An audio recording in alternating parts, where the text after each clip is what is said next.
Hi guys, my name is Micah Stevens, back here at the AviatorShow here in Lake Wales, Florida, talking to you today about landings.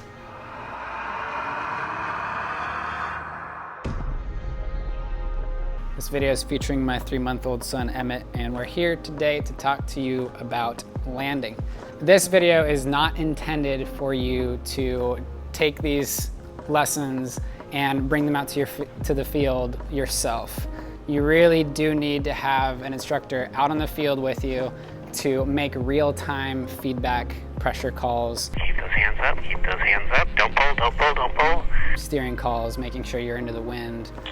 Let's kill the motor. 1 foot forward, 1 foot back. All that sort of stuff, especially if you're learning. Guys, please do not do this yourself. Please do not take any of what I'm going to say and bring it out to the field by yourself. Pressure. Hold, all the way, Run. With that said, we'll go ahead and get right into the nitty-gritty of landing your paramotor. Pressure, hold, pressure, all the way down. Eyes up, run forward, eyes up. Good job, Drew. If you're watching this video, either you have never landed before and you're getting ready for training, and this is gonna be a little precursor to your experience here with us or at a different school. And this will kind of help whet your palate for landings a little bit. The other crowd that I'm sure is taking some value from this information is students that have already gone through training and they're looking to get a little bit more help with their landings. So this is also meant to be kind of a troubleshooting video for you guys at home that are struggling with your landings just a little bit. All right, Emmett, shall we get into it? So the big thing I noticed with new pilots especially is that we don't treat the 50-foot level as a very important altitude, okay? And the reason why I say this is that oftentimes we watch pilots come in with power down low, and when they come off that power eventually, they have to kind of rush to get everything crammed in at the last moment. So 50 feet, I've got my little angry anime-looking character eating my stick figure. That's a paramotor, I promise. And he's right at 50 feet, which is the minimum altitude that we want to actually come off that power. Ideally, we come off that power a lot higher, and we've got a nice big field that we can kind of gauge what we call the glide slope. And that's simply when you're off the power, the rate of descent and the rate of speed that is the outcome. If I stick my foot out and the tip of my toe kind of matches a 6-to-1 glide ratio. So that's something that you can use as a tool when you're getting ready to come in for a landing. Stick your foot straight out. The tip of your toe, when you're down at idle, should be about a 6-to-1 glide slope.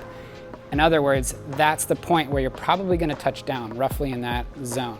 So if you come off the power nice and high, nice and early, get out of that seat, kick your foot in front of you, match that 6-to-1 glide slope ratio, and then you can get ready to commit to that landing. And when we commit to a landing, what I mean is killing that motor, all right? So we don't want to kill that motor until we're sure that we're going to clear whatever trees or obstacles are in our landing zone. And we want to be sure that we are into the wind, right? So we're checking our windsock, which is right below us in this diagram. We're making sure that we're flying into the wind. That's hilarious. This is downwind. All right, so we're at this 50-foot minimum level. We know that we're into the wind. We're out of the seat. Now it's time to potentially kill that motor if we know that we're going to clear any obstacles. All right. And the reason why we want 50 feet as a minimum is that your wing is going to do what we call cycle. And what that refers to is just the tendency for that wing to kind of pendulum swing a little bit. It'll do it left and right, and it'll do it forward and backwards. But in this case, we're worried about the forward and backwards. So your wing's fastest when your motor is actually off. And that sounds counterintuitive because you think power adds speed. It doesn't. When you're adding power, you're actually increasing the drag on your wing. So we reduce that power, we get our maximum speed, and that wing's gonna kind of pitch forward and backwards after you cut that power. Now your wing is at a situated, stable glide slope, definite glide slope. We kill that motor, and then we're just waiting with our hands up high, all right? We keep our hands up high for the reason of giving the glider energy. Speed is life, speed is control, all right? We want speed in our glider. So we keep our hands high. We're descending now past 50 feet into 10 feet. I've marked 10 feet on here because that is the altitude at which students like to start pulling pressure, but it's not quite the right altitude, all right? We want to keep those hands up high and that glider flying fast so that by the time we hit that 6 foot altitude, we are ready to start rounding off. So this first arrow indicates that initial pressure where your feet are right about head level with someone. You could kick someone in the back of the head. That's where you start bringing in pressure, all right? So start bringing pressure there, we round off, and that initial pressure comes only down to our shoulders. It depends on your glider, it depends how fast you're going, but it's generally speaking a gradual squeeze of that brake, of those brake toggles symmetrically down to your shoulders. You're holding and you're waiting for this round off to happen. And ideally, a perfect landing is where that round off happens, where your feet are tickling the grass. They're just touching the blades of grass as you come in. And then by the time you start feeling yourself slow down and you're about to sink again, bless you. Bless you. You left a decoration on my shirt, thank you. By the time our speed slows down and we're about to dip again, we start that second pressure, and that second pressure squeezes more energy out, and that's just below our pec region, right about here. And then at the last moment, we feel ourselves start to really slow down. We're about to touch down and really start running. We bring our hands straight down, all the way down towards our butt and maybe past our butt, behind our butt, to help us lean forward out of the seat. All right, so let's recap what we talked about so far. We're at 50 feet. We've come off that power. We're committed to our landing. We're killing the motor. We're out of the seat, keeping one leg back, one leg forward, eyes up on the horizon, hands up high, all right? And the eyes along on the horizon will really help you once you get down to this 10-foot mark. And it'll really keep you from pulling pressure too soon. When we're looking straight down, there's this effect called ground rush. And that is just the tendency to feel like the ground is coming up way faster than you realize, and we're not quite ready to pull that pressure. So if you keep your eyes longer on the horizon, and I keep my eyes maybe about 10 to 20 degrees below the horizon, that way I have reference to the ground, and I'm able to really keep that flare timing proper. So keep your eyes along the horizon, 1 foot back, 1 foot forward. You're gonna pivot on this back leg. That back leg is gonna touch down first. And then once you've applied that pressure all the way down, you're gonna pivot forward and step forward with your strong leg. So I ride normal, meaning on a snowboard or a skateboard, I'll ride normal with my left foot forward. And so I keep my left foot forward when I'm coming in for a landing, my right leg back. And I'll step forward on that strong leg because that's the leg that's taking a lot of the weight. With all of this, it's a big hurdle students need to get over is the mental game of it. And there's a few strategies that I tell students to use. The first is that when you come in for a landing, you're not taking the whole weight of the motor initially. When we pull pressure all the way down, that wing is still picking up you and your motor. And when you touch down, you're really just taking the weight of your body, and that motor is still getting carried by the wing. All right, then when we continue moving forward, we keep that wing alive, and that wing helps carry that motor as well. It's only after we've laid the wing all the way down that we suddenly feel the weight of that motor. So when you're coming into that ground fast, you see that ground coming up quick, tell yourself, it's just the weight of my body, if not 10% less than the weight of my body, because that wing has still got me. The wing has still got the motor. Let's talk about some troubleshooting issues with landings. The first one that I find needs to be mentioned is this effect of target fixation. So a lot of times we will have this huge open green field, and as a new pilot, they're focused on landing on that one patch of grass down there. And what that can lead to with inexperience is oscillations. Right, so as we're coming in, that wing tends to oscillate as we try to steer towards that point down there on the ground, and we can build it to a really dangerous situation. So when you have a nice big open field, have a general area that you're aiming at, but be flexible with it. And the main thing is that we're into the wind. That windsock is pointing at us as we're coming in for a landing. And other than that, just stay flexible. Stay flexible. And if we start to drift away from that wind line and we're below 20 feet or so, just go with it. It's not going to be the end of the world. You can land these things downwind while it's not comfortable. You'll still walk away from it. Another thing that I want to talk about is when you come in for a landing is the tendency to bring your feet together. And the only time we start bringing our feet together on our landing is when our eyes tend to drift down towards the spot that we are going to touch our feet to. It's really hard to fight this tendency. Trust that your feet are going to tell you where that ground is. Your eyes won't do it for you. Thank you. Keep those feet apart. Let that back leg tell you where that ground is. Keep your eyes long, and then once you feel that ground, really try to pivot on that back foot and step onto your strong foot. Yeah, don't run into the sky, guys. Your timing will be missed horribly when you actually touch the ground. So keep those feet apart, keep them stationary, and just wait for that ground to come. Another big thing that I found that students tend to do is they lean backwards as they come in for their landing, all right? When you're in the sky, something that can help you is pop those shoulder straps that you cinch down to make that motor comfortable on your back for the launch. Pop those guys up on either side so that you can lean forward into those shoulder straps and really get out of your seat more vertically. This is a little bit more challenging for pilots that fly a Moster versus an Atom 80 because there's more weight hanging back and trying to pull you back into it. But really loosen up those shoulder straps, lean forward, and keep your head up high with your shoulders back. And that's going to really help. Your posture will immediately affect your mental posture as well. Your physical posture affects mental posture, and mental posturing is really important for a successful, smooth landing, mainly for confidence, right? If your mental posture is solid, your physical and emotional posture is going to be good too. Another big troubleshooting issue I'd like to talk about is pulling too much pressure. So let's say that we come into this initial pressure zone right here, right at about 6 feet. And instead of doing this nice kind of rounding off, we get a little panicky and we pull too much brake, potentially down to this pec zone where we should have waited to pull. And what this will result in is a pretty solid balloon upwards, sometimes back up to 10 feet with our feet getting back up to that 10-foot marker. Not the end of the world, although it can be scary. The important thing to remember is that when you pull pressure, you do not give it back. When you pull pressure, do not give it back.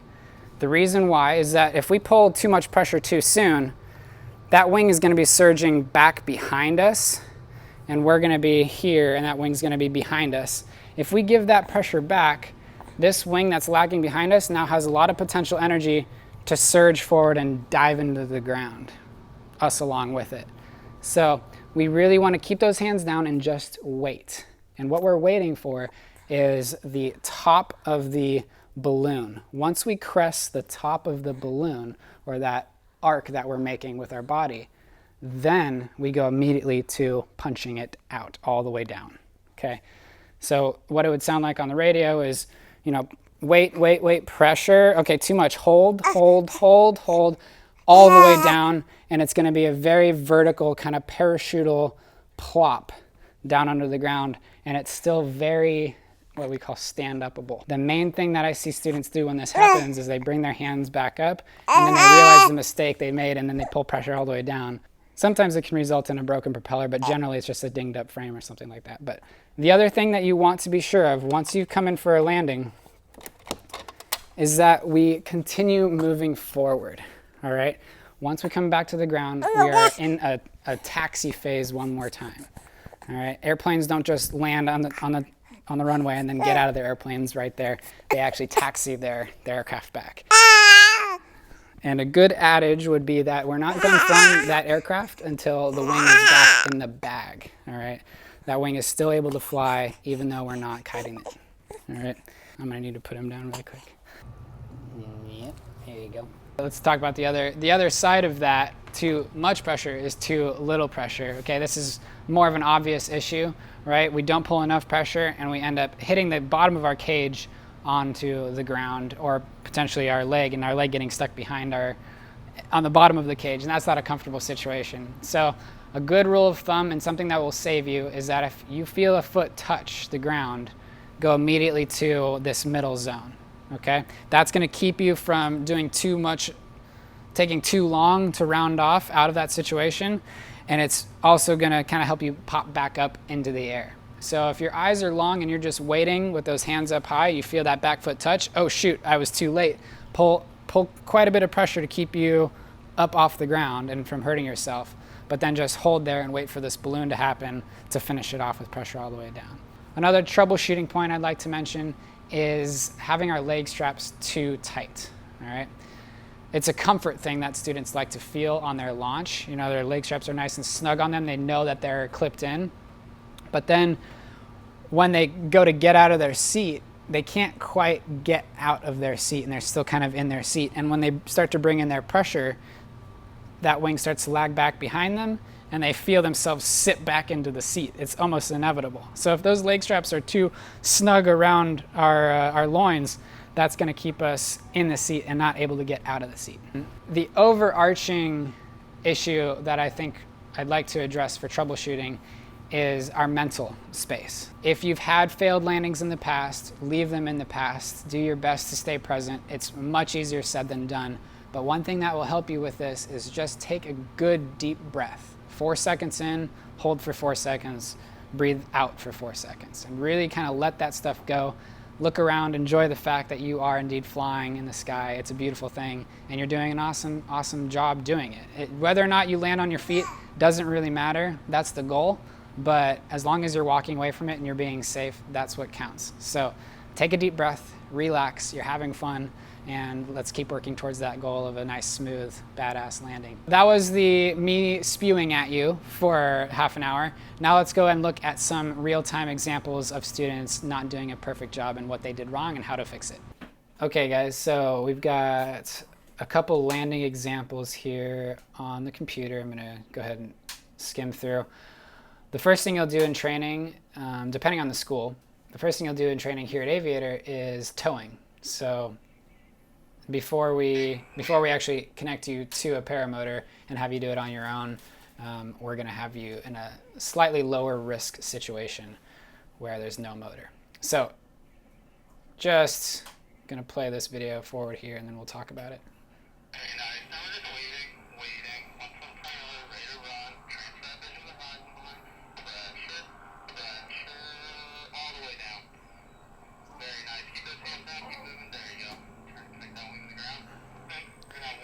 Well done. Okay, so this individual is coming in for landing under tow. His hands are up high, he's waiting. So his feet are right about that 6 foot level mark, and that's when he starts pulling his pressure just down to his shoulders. And you can see the effect that this has on his rate of descent. It slows him down, and then as he feels himself dropping more, he applies more pressure, and then when he feels the slowest and still airborne, in this case he's still airborne, he's going to apply that pressure all the way down, and that back foot's going to hit, and he's going to run forward with his eyes up. That is a really good example. And now you see those risers going slack as the wing finishes its job there. Okay guys, so we're on to some motor landings now. Motor landings are a little bit more flexible, right? We don't have a tow line that we're, a turnaround pulley with our tow line that we're aiming at. We can kind of stay a little bit more flexible with where we land. And hands up with those pulleys. We got Jill on the radio. Nice and relaxed, just waiting, and pressure. Just hold, pressure all the way down, run, keep running, Nice. Very well done. Turn around. Very nice.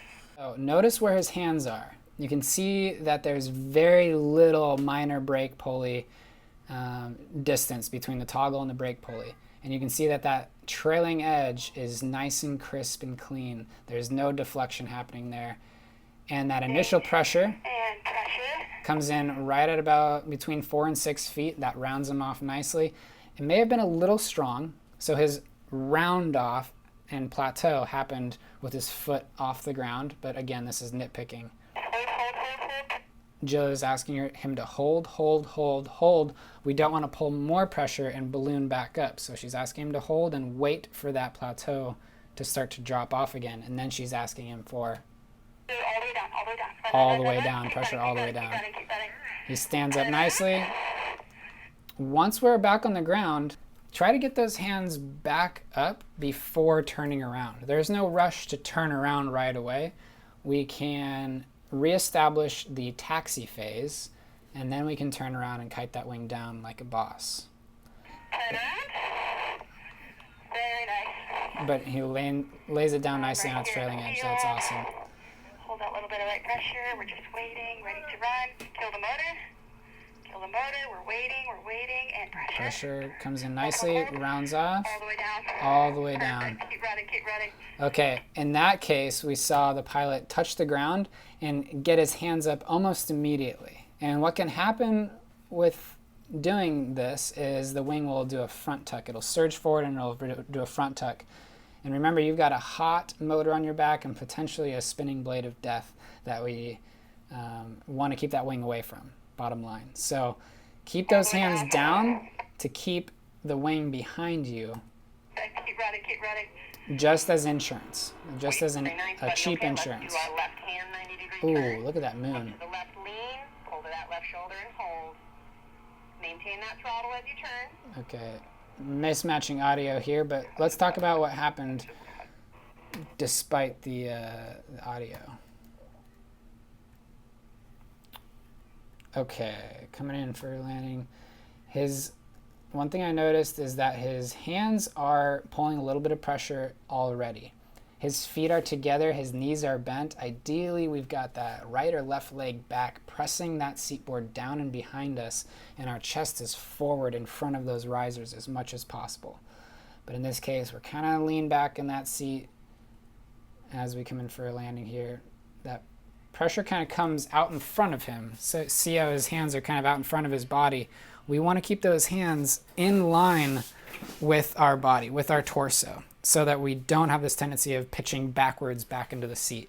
So if you keep those hands alongside your body, you pull that initial pressure to your shoulders, down to behind your pecs, down to your hips and lower.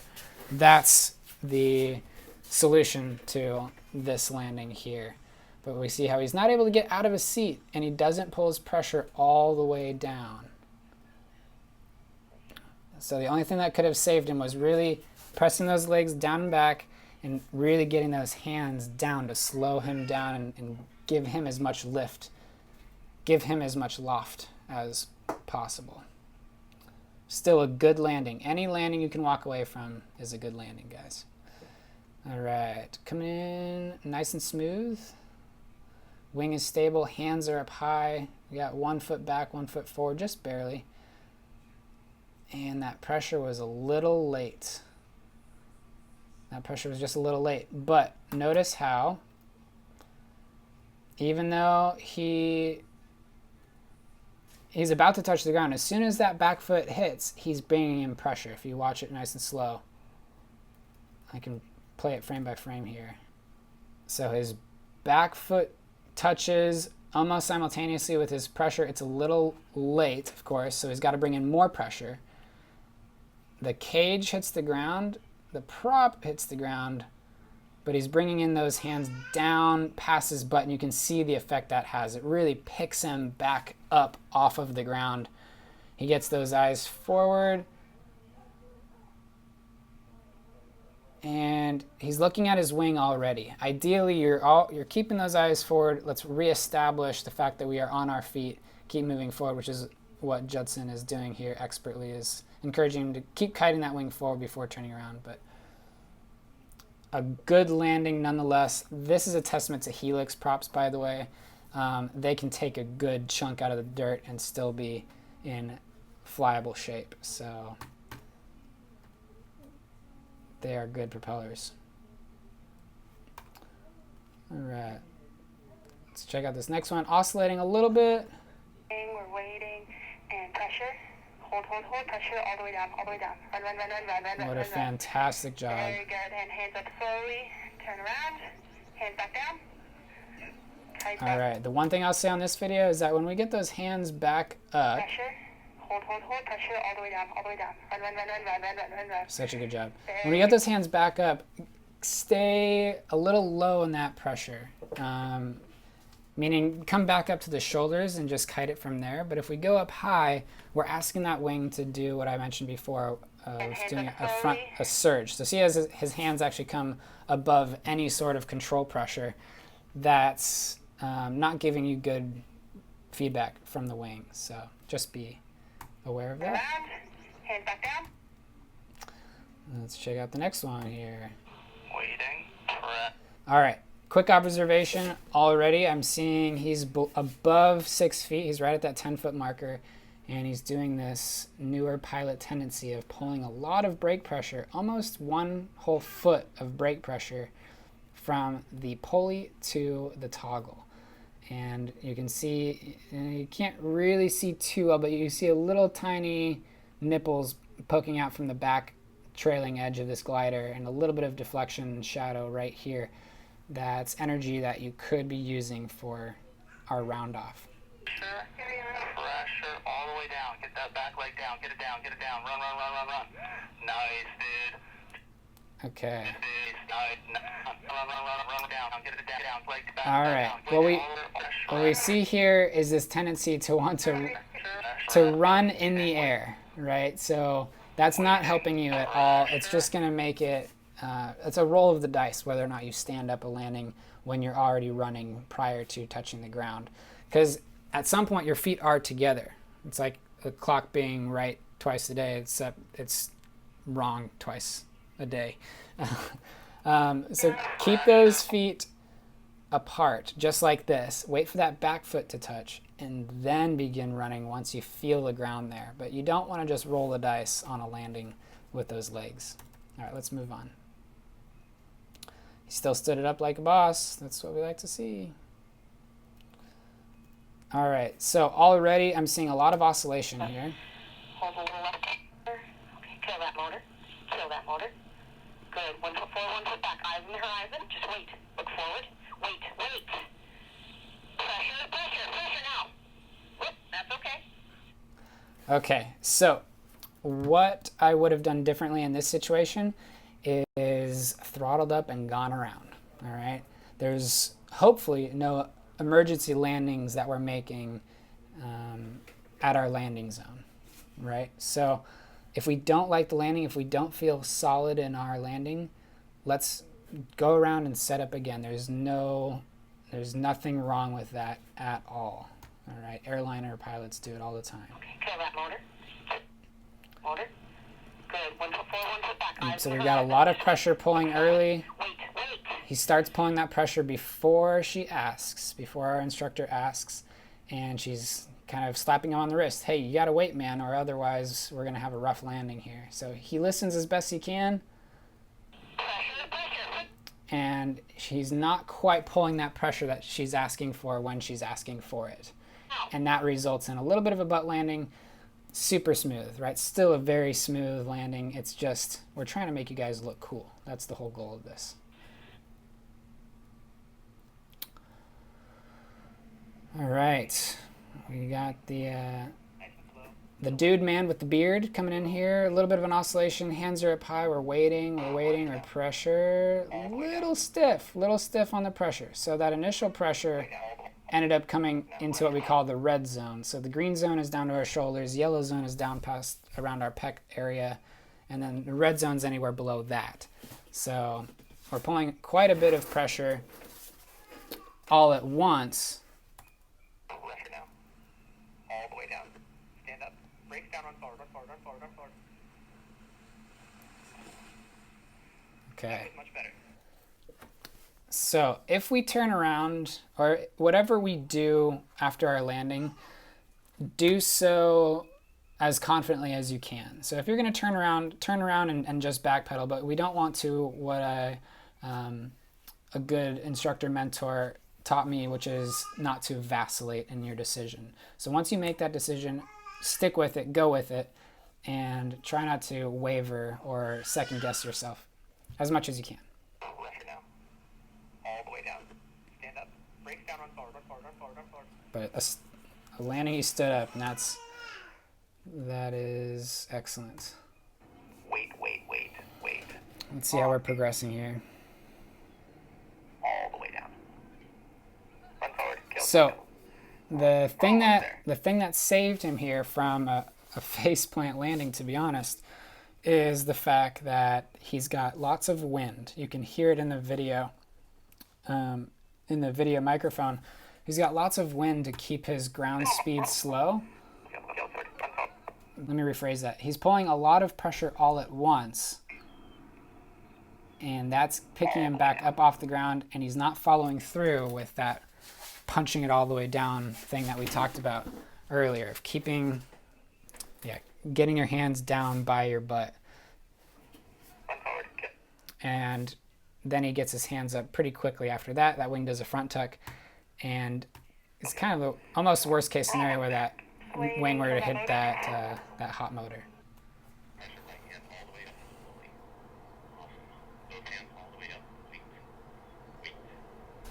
Oh, we got Tim here.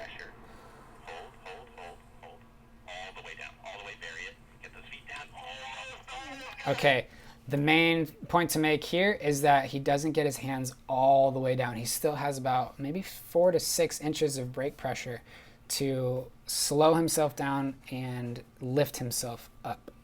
So his hands could still come 4 to 6 inches lower than they are, and he gets there, but a little bit too late. You can see how his hands need to be down here, all the way down here, and they don't get there until he's already on the ground, and he's taking all the way to the motor, and that motor is bringing him down to his knees and onto the cage. No shame. He stood up from this landing. It was no problem at all. But get those hands down.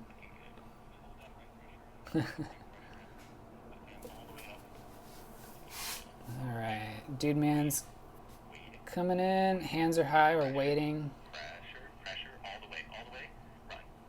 All right, so he comes in for a little bit of a butt landing, and the reason why is that if you watch his hands from here to the next few frames, you'll watch his hands creep down. You can see his hands just creeping down inch by inch, ever so slightly, and you can see that trailing edge is deflected now, and it's too high to begin that flare. So that's what causes this this crumple of a landing, is that he's actually rounding off at this altitude, which is quite a bit higher than we want.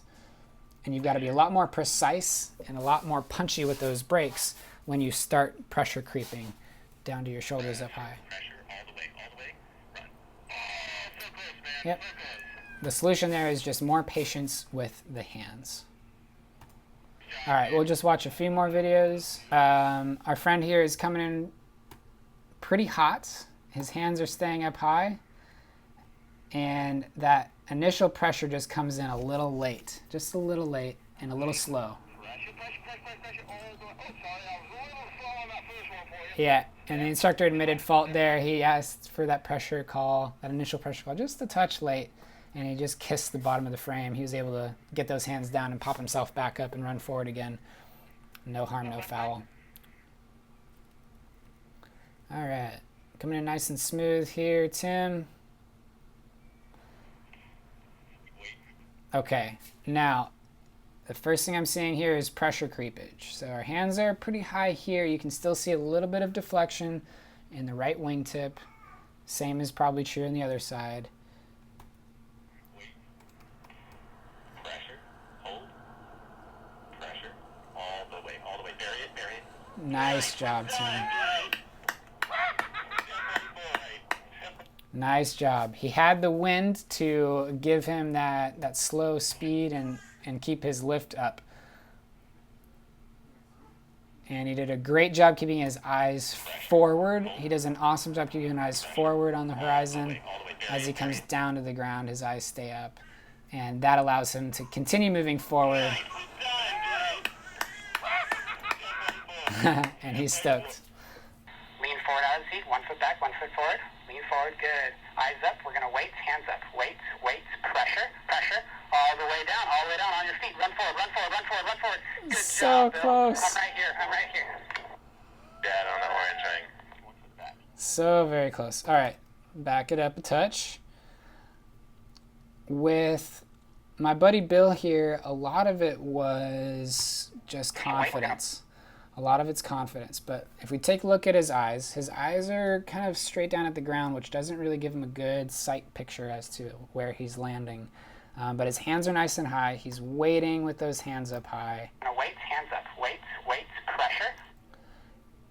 And ideally, that pressure call can come in a little bit smoother and a little bit longer, but he was dropping pretty quick at the last minute here. So that fast pressure call came, and he wasn't quite able to respond to it when I gave it. So when you're coming for those landings and you're patched in with your instructor, anticipate there being a command and be really quick with those hands, as quickly as you can be with those hands. Your response time matters when you are receiving these commands.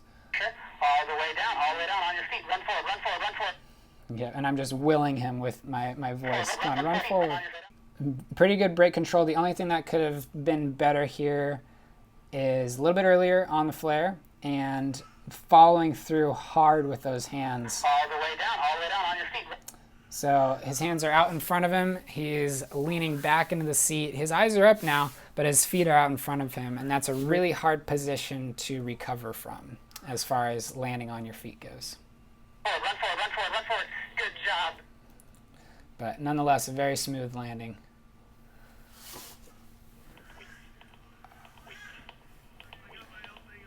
Pressure. Hold. All the way down. All the way. Keep those feet down. Yeah, nice job. Good job. So this is an evening flying session, which is fairly rare. We've got a little bit more unpredictable weather. Jake senses a strong dip coming here, so he calls for an earlier pressure. And that all the way down command is given, and we're a little hesitant to take that command and run with it. So we take our time getting all the way down, and that allows us to build speed down to the ground. And thankfully, he's able to keep his legs strong and stand it up, taking his weight, the wing still carrying the motor. And he's able to run forward with it. So that's a really good recovered landing. Wait. Pressure. Hold. All the way. Even. Nice. Keep running. Hands up slow. Good job, Tim. Keep coming to me. Jake's giving him the old run and tug. All right. See in the clear wing. A little bit of light pressure. Beautiful.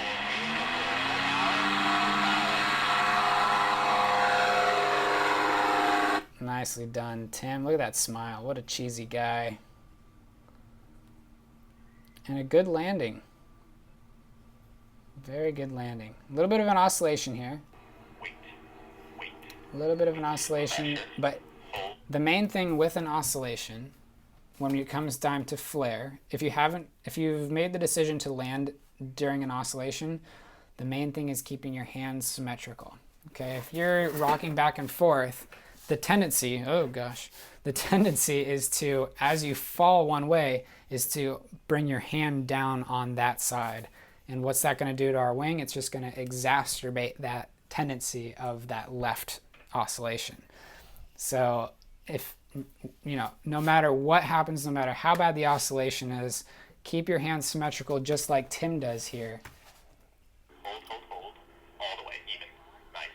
Keep running. He stays even with those hands, and it's a nice smooth landing into a pretty badass launch.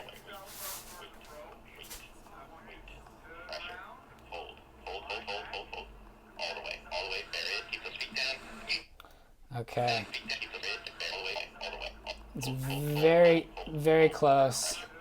This pressure happens just a little bit too quick all at once. So ideally, this initial pressure comes in and we're just gauging. We're just feeling what kind of energy you're dealing with those hands. And then you're following through with the final two stages of pressure. And in this case, that initial pressure happens just a little bit too strong, and he's able to balloon back up. Jake's asking him to hold, and then all the way down, bury it. His eyes go to the ground, which I think is the main reason why he does not stand up this landing and continue moving forward. The weather's here. He stopped. All right, give me like a half-inch of right pressure. Okay, so we got a gust front You're going straight down now? coming in here. And Everything's looking like we're gonna make the field. Our pilot is clearly I calm. want you to go ahead and fly out of the seat. He's trusting Judson just as I would trust Judson with my life. A little more power, and just an inch of right pressure.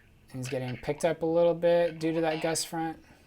He's adding a little bit of power to keep himself moving forward and onto the field. Bring it down to idle, hit that kill switch for 3 seconds.